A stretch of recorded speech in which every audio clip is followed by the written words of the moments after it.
Assalamualaikum warahmatullahi wabarakatuh. Selamat siang anak-anak.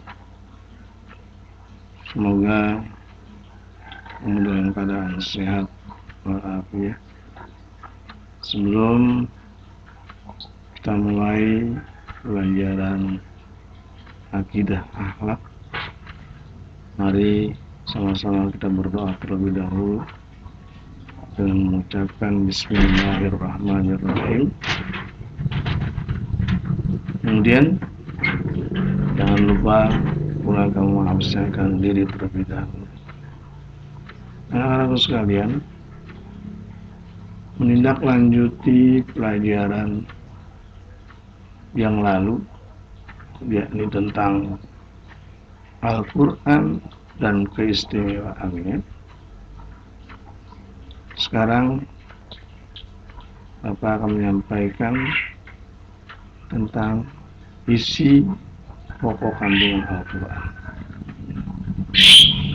Sebagai kitab suci yang menyempurnakan kita terdahulu, Al-Quran berisi petunjuk secara lengkap sesuai dengan perkembangan zaman. Ajaran yang terkandung dalam Al-Quran sebagian besar meliputi atau pokok daripada isi kandungan Al-Quran meliputi diantaranya berbicara tentang berbicara tentang akidah, yakni mengajarkan kepercayaan kepada Allah Subhanahu wa Ta'ala, mengajarkan kepercayaan kepada malaikat-malaikatnya Allah, mengajarkan kepercayaan kepada kitab-kitabnya Allah, mengajarkan kepada rasul-rasulnya Allah, mengajarkan percaya kepada hari akhir dan takdir. Yang kedua, ibadah, berisi tentang ibadah, yakni mengajarkan cara-cara beribadah kepada Allah Subhanahu wa Ta'ala. Yang ketiga, isi kandungan Al-Quran adalah berisi tentang muamalah.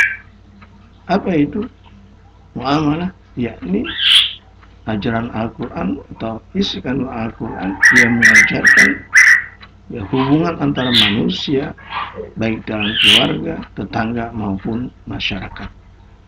Yang keempat, isi kandungan Al-Quran berisi tentang akhlak atau akhlakul karimah, yakni berisi tentang budi pekerti yang mulia baik dengan anggota keluarga, masyarakat secara luas maupun dengan Allah Subhanahu wa Ta'ala sebagai ciptanya. Yang kelima, berisi tentang tarikh atau sejarah, yakni menceritakan sejarah umat terdahulu untuk diambil pelajaran bagi umat sesudahnya. Dan yang keenam adalah berisi tentang syariat, yakni apa itu? Mengajarkan tentang peraturan perundang-undangan secara menyeluruh yang berkaitan dengan ibadah, berkaitan dengan akidah, berkaitan dengan muamalah. Dari penelitian yang telah dilakukan menunjukkan bahwa lebih dari 60% ayat-ayat Al-Quran membicarakan alam semesta, sedangkan 40% lainnya membicarakan tentang akidah, ibadah, hukum, muamalah, tarikh, akhlak, dan kisah teladan. Hal ini menunjukkan bahwa Al-Quran sesuai dengan kedudukan, sesuai dengan kehidupan masyarakat modern seperti sekarang ini.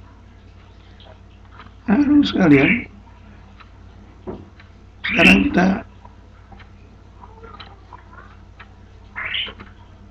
marilah kita menyimak tentang keistimewaan Al-Quran sebagai mukjizat. Pada waktu pemikiran manusia masih sederhana, Allah Subhanahu wa Ta'ala menurunkan kitab suci yang sederhana pula. Dengan demikian manusia dapat mengikuti petunjuk-petunjuk yang ada dalam kitab suci tersebut. Namun setelah pemikiran manusia berkembang, lebih maju, Allah Subhanahu wa Ta'ala memberikan kitab suci yang sempurna, yaitu Al-Quran. Seperti diketahui, seringkali Al-Quran turun secara spontan guna menjawab pertanyaan dan mengomentari peristiwa. Allah Subhanahu wa Ta'ala berfirman dalam Al-Quran surah Al-Maidah ayat 48 sebagai berikut. Wa anzalna ilaikal kitaba bil haqqi musaddiqan lima baina yadayhi minal kitabi wa muhaiminan alaih. Yang artinya, dan kami telah turunkan kepada Al-Quran dengan membawa kebenaran, membenarkan apa yang sebelumnya, yaitu kitab-kitab yang diturunkan sebelumnya, dan batu ujian terhadap kitab-kitab yang lainnya itu. Ayat di atas menjelaskan bahwa kedudukan Al-Quran terhadap kitab-kitab lainnya adalah sebagai berikut. Yang pertama, kedudukan Al-Quran terhadap kitab-kitab lainnya adalah untuk membenarkan isi kitab sebelumnya. Membenarkan isi kitab sebelumnya, yakni Taurat, Zabur, dan Injil. Adapun yang benarkan ialah yang masih asli, belum dicampuri perkataan manusia. Al-Quran membenarkan isi kitab-kitab sebelumnya, karena inti ajaran dalam kitab-kitab tersebut sama dengan inti ajaran Al-Quran, yakni mengesahkan Allah Subhanahu wa Ta'ala. Yang kedua, kedudukan Al-Quran terhadap kitab-kitab yang lainnya adalah sebagai batu ujian. Maksudnya, apabila yang tersebut di dalam kitab-kitab terdahulu sesuai dengan Al-Quran, itu adalah benar. Sebaliknya, apabila yang tersebut itu tidak sesuai dengan Al-Quran, itu salah. Nah, Al-Quran dikatakan sebagai penyempurna. Kenapa? Karena memiliki kelebihan dari kitab-kitab suci sebelumnya. Kelebihan kitab suci Al-Quran daripada kitab suci yang lain adalah sebagai berikut. Kita lihat dari segi keaslian Al-Quran. Selama 14 abad lebih kitab suci Al-Quran tidak mengalami perubahan sedikit pun, baik tulisan maupun isi kandungannya. Keaslian Al-Quran dijelaskan oleh Allah Subhanahu wa Ta'ala dalam firman-Nya sebagai berikut. Inna nahnu nazzalna dzikra wa inna lahu lahafizun. Artinya, sesungguhnya kamilah yang menurunkan Al-Quran dan sesungguhnya kami benar-benar memeliharanya. Yang kedua, dari segi isi kandungan Al-Quran, salah satu kelebihan ajaran Al-Quran dibandingkan dengan kitab suci yang lainnya adalah isi kandungnya lengkap, menjawab seluruh problematika kehidupan manusia di berbagai tempat dan zaman. Yang ketiga, kedudukan Al-Quran yaitu segi susunan bahasanya. Al-Quran diturunkan dalam bahasa Arab, tetapi sangat berbeda dengan bahasa Arab pada umumnya. Bangsa Arab terkenal memiliki kemampuan bersyair sejak zaman dahulu. Mereka sering mengadakan lomba di pasar ukaz. Meskipun demikian, tidak satupun penyair yang mampu menandingi bahwa Al-Quran. Setiap kali orang kafir Quraisy mengutus seorang pemuda yang ahli syair untuk berdialog dengan Rasulullah SAW, pasti mengalami kegagalan.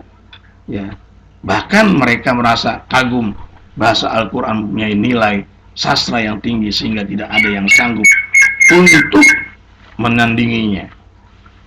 Keindahan bahasa Al-Quran hanya dapat dirasakan oleh orang yang paham terhadap sastra Arab.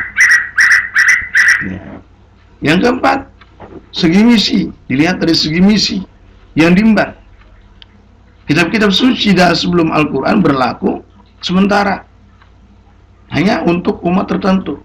Sedangkan Al-Quran berlaku untuk selama-lamanya dan untuk semua manusia. Oleh sebab itu, kitab suci sebelum Al-Quran dikatakan temporer dan lokal, sedangkan Al-Quran dikatakan abadi dan universal. Anak-anakku sekalian, kita beralih kepada ya hikmah diturunkannya Al-Quran. Ya, sebelum Al-Quran diturunkan, masyarakat Arab hidup dalam kegelapan. Mereka juga disebut masyarakat jahiliyah. Kenapa? Karena tidak memiliki petunjuk dengan benar. Mereka banyak menyimpang dari agama tauhid yang telah diajarkan nabi-nabi sebelumnya. Setelah Nabi Muhammad SAW diutus oleh Allah Subhanahu Wa Taala menyampaikan Al-Quran sebagai petunjuk hidup yang benar, sebagai mereka yang ada yang beriman dan sebagai mereka ada yang menolak. Mereka yang semula menyembah berhala kemudian menyembah Allah Subhanahu Wa Taala dan mau mengikuti ajaran Islam. Dengan demikian, hikmah dari Al-Quran adalah untuk menuntun umat manusia ke jalan yang benar agar selamat hidup di dunia dan akhirat. Anak-anakku sekalian, ya, sebelum Bapak akhiri atau kita akhiri pelajaran ini, ya tolong diperhatikan, tolong dicermati. Bapak akan memberikan soal dari materi pelajaran tadi yang Bapak sampaikan. Pertama adalah soal pertama, sebutkan isi pokok kandungan Al-Quran. Yang kedua, kenapa Al-Quran dikatakan sebagai penyempurna dari kitab-kitab sebelumnya? Jelaskan. Dan yang ketiga, apakah hikmah diturunkannya Al-Quran? Jelaskan. Demikian, ya, materi pelajaran kita pada kesempatan siang ini. Kita ucapkan Alhamdulillahirabbil alamin.